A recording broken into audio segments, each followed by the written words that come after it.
The Shepnaz Podcast begins now.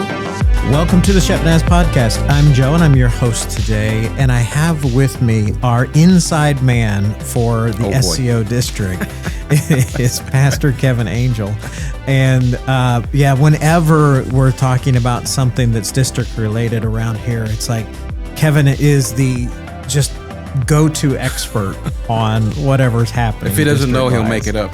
Now, I guess there is a little bit of rationale as to why that is.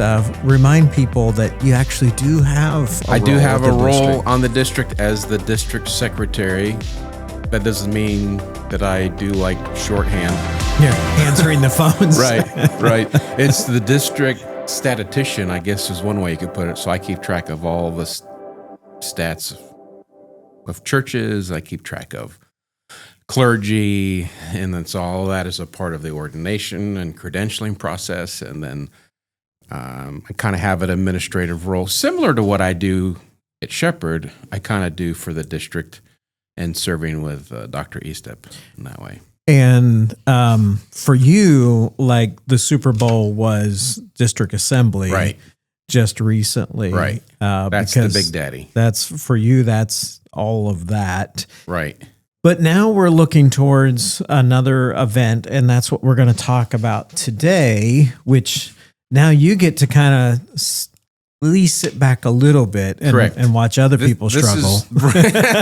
Exactly. This is one of the events I just get to show up to and smile at everybody else and not be the one worried it's not going right. And that event is district camp meeting. Yes. And we've mentioned it from the platform a few times in the past week, and it's on the pre-service slides. And right.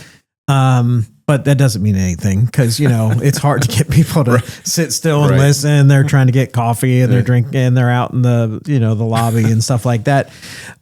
So we thought we would take a little bit of time today to kind of talk about camp meeting and what it's like and kind of where it came from. Why do we do it? What is it? Because we have a lot of newer people at the church that that doesn't mean anything. We sometimes think that we can just kind of call upon a collective memory that maybe doesn't exist. Right. So first of all, what is camp meeting? Because people might conjure up a lot of different pictures in their head just by the phrase camp meeting. And probably a lot of those pictures would be applicable in some settings, and some of them would be, I'm not sure where you got that idea.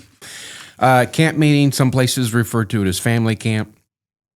We were talking earlier, really the Church of the Nazarene was birthed out of a sense of these camp meetings and revival that would happen in them. In fact, in the state of Ohio, there are a lot of non-affiliated, not with one denomination, camps all over Ohio where people come. And so camp meeting is that it's a time set aside. And back when life was slower and family vacations looked a lot different than they do today, people gathered and would go to a campground, a place where they would camp. Some people would be in tents or campers, or they might have very rustic cabins or some kind of lodging, and your family would spend the week.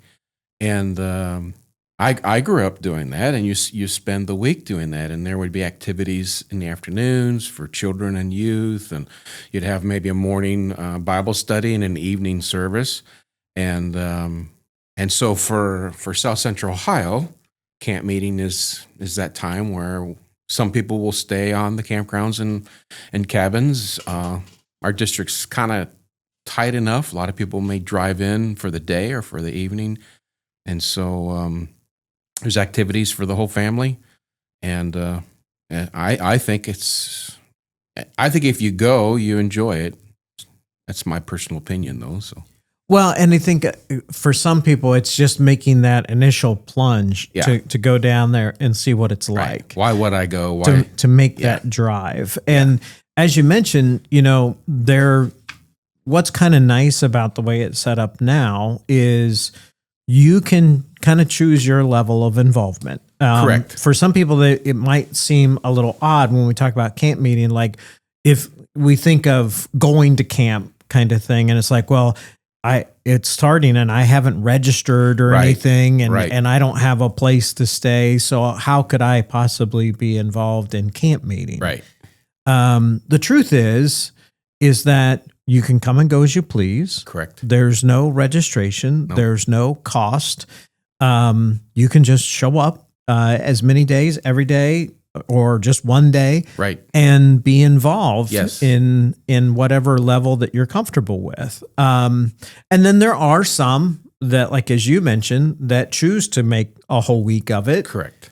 We have some people that have cabins down there. There's nearby RV parks. There's plenty of places in Yes. around the Logan area to Right. camp out. Right. And maybe not quite so much this summer, but probably by next summer, we'll have more availability as far as being able to actually reserve places Right. if you want to stay Right. during camp. So Right. As we further continue to develop the Hocking Hills Retreat Center, then there will be more opportunity to stay physically on the campgrounds. now, when we're talking about camp meeting, it's actually the same place that Rob is talking about all the time. All the time. Right. Right. If you can't find Rob in his office or anywhere here, he's probably there. So this is at Hocking Hills Retreat Center, Yes. Down in Logan on Chieftain Drive, and it's actually very easy to get to. Right off of 33. Yeah, so it's not even from Gahanna campus here. Depending on traffic, maybe 45 to 50 minutes thereabouts, Right. to get from point A to point B. So that, depending on where you are related to the church, that kind of gives you an idea what your commute might Right. be for that. So Right. It's probably, 15, 20 minutes further on 33 from Logan. yeah. It's fairly close to Logan.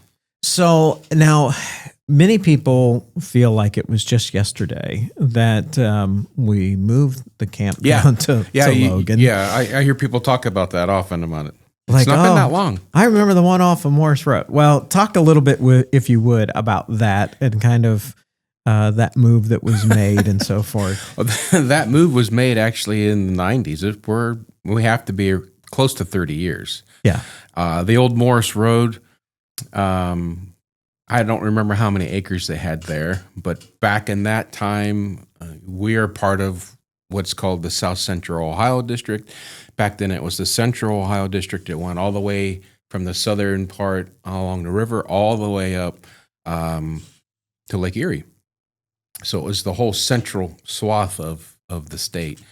And I don't know, we were talking earlier that it had to have been over 100 years ago when it was built. And so many, many decades there, large tabernacle that people could go to there. And then when they sold and they bought the property in Hocking Hills, I think initially they had 700 acres or more. Yeah, it's still close. It's still close to that. Yeah. It's around. I think Rob said 667, Something like that. Yeah, it can't be 666. No. So Yeah. 667. We had to either have to sell one more acre or one less. Or one less. Right. Yeah. Whew, that was close.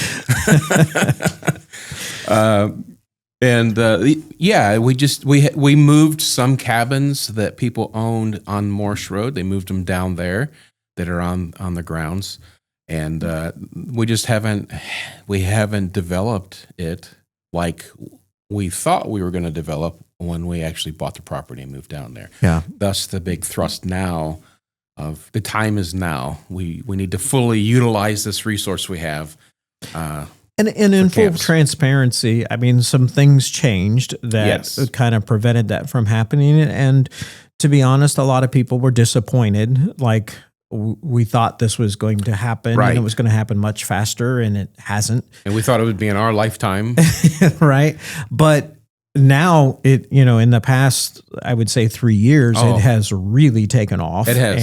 And we're very much headed in the right direction. Yes. And certainly, plans were unveiled at the past district assembly about Yes. the new lodge and Yes. all that kind of stuff. So talk a little bit about our current meeting place down there and kind of what people can expect when they say camp meeting. Like, is this outdoors? Do we have to worry about the weather, that kind of thing? Right. Yeah. It's not a tent, although it looks like a tent. Kind of a little bit. I guess you'd call that as a sprung building, which was kind of like a temporary building. Some people refer to it as the marshmallow.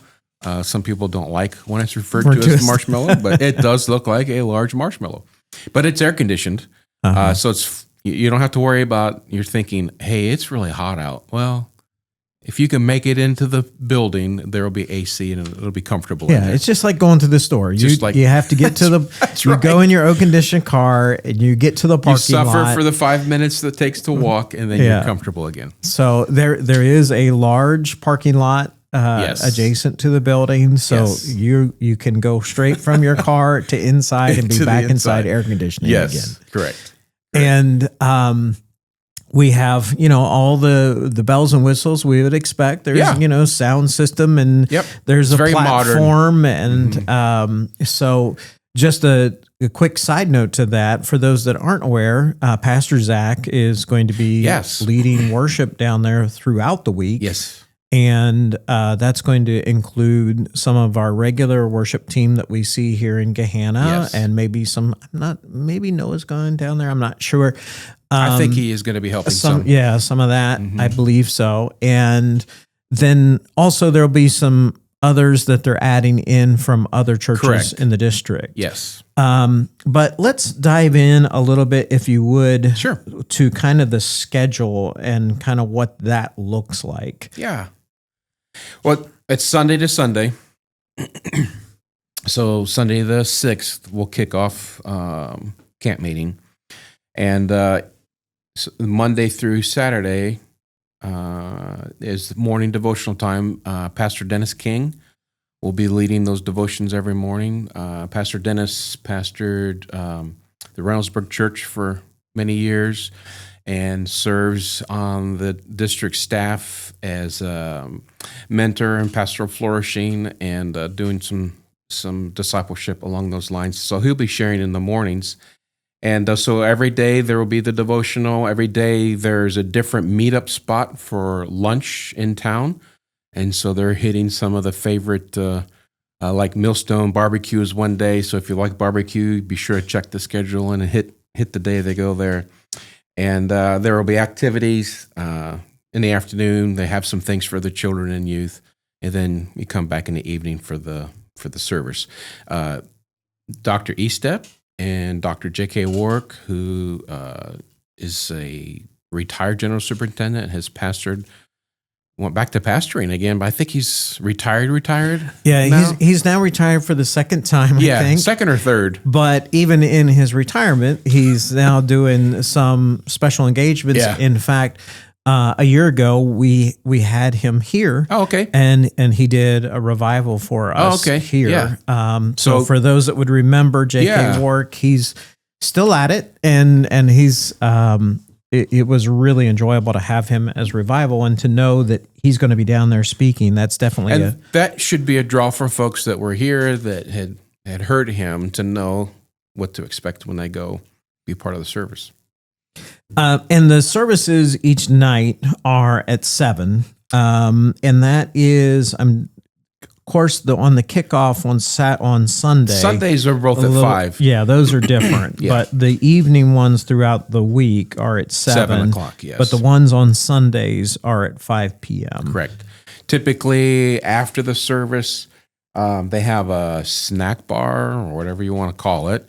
And they have like a picnic pavilion, shelter house, and folks will kind of migrate there after the service and get ice cream and whatever you envision a snack shack would have that's not healthy. They have plenty of it, plenty of that.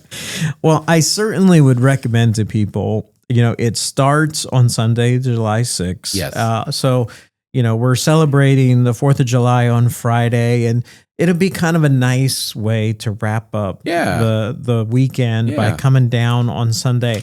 I really hope that people will take advantage of coming down on the 6th. Yes. A lot of people do show up on the 13th, which is the following Sunday. But by then you're like, oh, if I would have known it's like this, I would have come more throughout the week. Yeah. So I really hope that people will come down on the 6th Yeah. and kind of like, okay, now I know what I'm in for. Then now I can schedule my week of what days I want to come down and so forth. Most and definitely. especially for those that haven't experienced it before. I would also encourage, maybe if you're listening and you have a small group, this is a great thing. It's kind of tradition for my small group where we say, hey, we're all going to meet down there and we kind of, we'll find a place to sit together. I would say on Sunday evenings for the 5 p.m. services, you want to try to get there as early as you can. Because it will be packed. Yeah, because, people, you'll either be sitting in the very far back corner or the very front. The very front row. That'll be we'll the only... save a special seat for you. Those will be the 2 places left. Yeah. But definitely something that we want to really support and be a part of. You had mentioned when we were talking before we started recording that like camp meeting really has a personal connection for you. Yes. And so if you would kind of share how this can be transformative in someone's life. Most definitely. I was a pastor's kid. I grew up going to camp meeting. Memories and smells, the connections. Mm-hmm. When I was a little kid, we were on the upstate New York district, and they were at Brooktondale, and their tabernacle was this huge wooden building, and they had a tractor they used on the grounds, and they would often keep it parked in that tabernacle. And I can close my eyes and hear the wooden doors of the tabernacle open, and I can smell the old wood, and I can smell that tractor sitting in there. But for me, going to camp meeting was very formative. I built relationships with other people across the district, and spiritually, I sense God work in my life. In fact,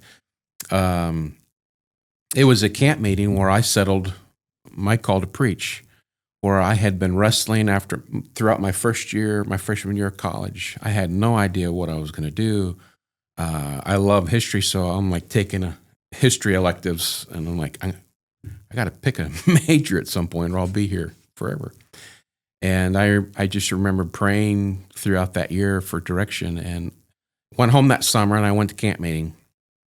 And it was at camp meeting on the Pittsburgh district at Butler in their tabernacle that few days that I was there, I just sensed God speaking to me.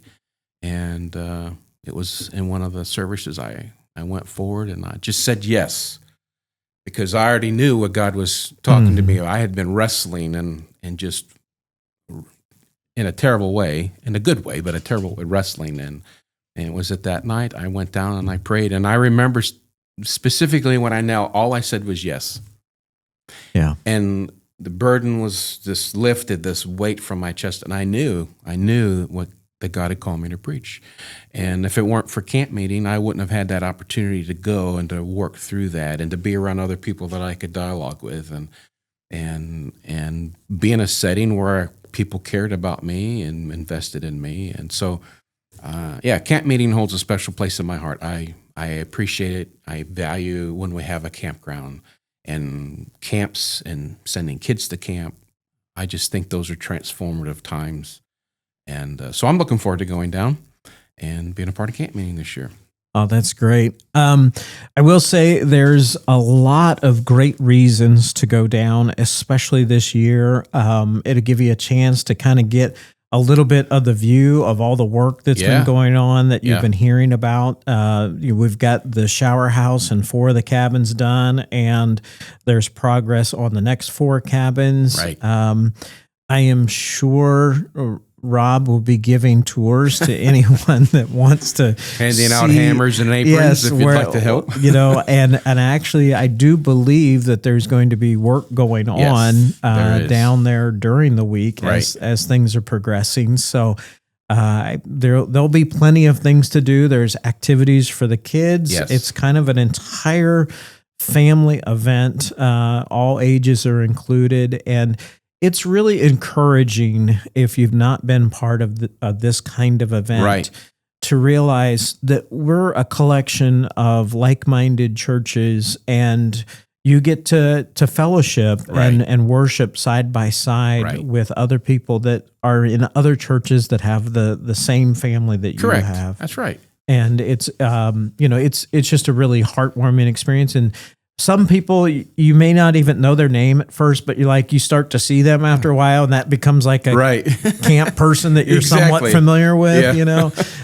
So there's a lot of great things and a lot of great memories to be made. So if you're interested in that, we encourage you to find out more information. You can always email us at podcast@shepnaz.org, and I'll make sure you get some information. But you can go to our church website at shepnaz.org/calendar and see some of the information about it. You can also go to the district website at sconaz.org. That is SCONAZ.org, and find information there as well. When you get done with that, check us out on Facebook, Instagram, and YouTube. For Pastor Kevin, I'm Joe. Have a great day.